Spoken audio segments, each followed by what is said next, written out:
welcome. Today in front of me REALME GT Master Edition, and I'll show you how to unblock number on this device.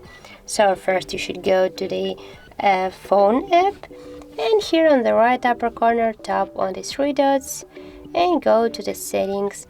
Right now you'll see the block numbers section, and as can you see, we got the two numbers in our blacklist. So just to remove one from these numbers, tap here on the X icon and confirm to unblock, and as can you see, we got here the message that the number has been unblocked. So by the same way you can remove the second number from your blacklist. And that's it. If you found this video helpful, leave like, comment and subscribe our channel.